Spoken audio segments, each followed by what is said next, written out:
Investigators say the shooter brought 2 assault rifles legally, bought those rifles just days ago, almost immediately after turning 18 years old. Little is known about Salvador Ramos's motive for killing all of those young children. Further investigation into his online activities will likely reveal more. What investigators do know, though, is just minutes before the massacre, he sent several online messages to a girl he knew. Fox 4's David Centenry continues our coverage tonight. David. Yes, Steve, there are still many questions to be answered, but for now, officials are releasing a detailed step-by-step account of what led to the school shooting.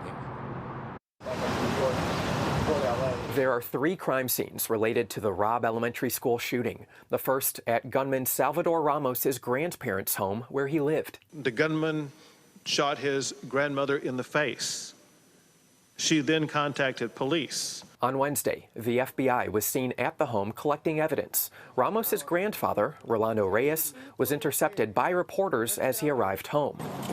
He says he didn't know there were guns in his home. When asked about his wife's condition, he told a Spanish-language reporter that she's still alive and she's not in grave condition. Then there's the second crime scene, his grandmother's pickup truck, which he drove a block and a half to the school, according to officials. He crashed the vehicle at that point in time. He exited with a backpack. He took a rifle with him, 1 rifle. And the third crime scene, Robb Elementary School.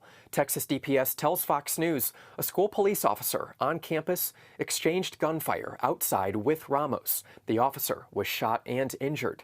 Then Ramos ran inside. The gunman then entered a back door and went down 2 short hallways and then into a classroom on the left-hand side. That classroom, connected internally to another classroom, is where officials say Ramos began killing students and teachers. Border Patrol, Consolidated ISD officers, police, sheriffs, and DPS officers converged on that classroom, and a Border Patrol officer killed the gunman. This is the ball cap that Border Patrol officer was wearing when he killed Ramos. You can see where a bullet grazed his head, according to a source with Customs and Border Patrol. They kept him pinned down, and we're very proud of that. Officials say there were few warning signs about Ramos. The gunman was 18 years old and reportedly a high school dropout.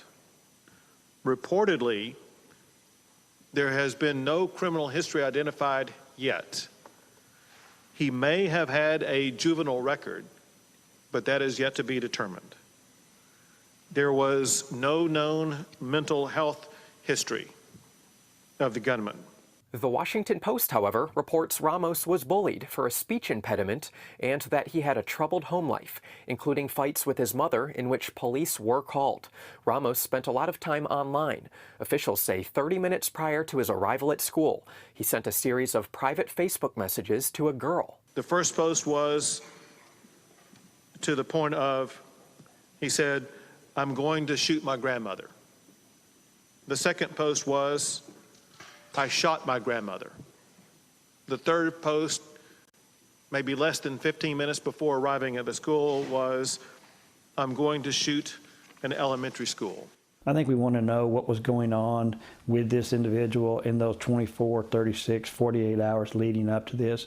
Who was he talking to? Who was he communicating with? Craig Miller, a retired Dallas ISD chief of police, says there's concern about how Ramos entered through a back door. But I think right now we all want to know the one question: why was the door open? Miller believes many will discuss strengthening school security. If you're not going to lock the door and someone can come in from the outside, it's all for nothing. Officials believe Ramos acted alone. He used one weapon, which was an AR-15, using 223 rounds. Texas DPS says he legally purchased 2 rifles and some ammunition. The first one bought on May 17th, the day after his 18th birthday. Ramos purchased a semi-automatic rifle at a local sporting goods store. He purchased 375 rounds of ammunition for that rifle. He purchased another semi-automatic rifle at that same local store. A motive remains unclear.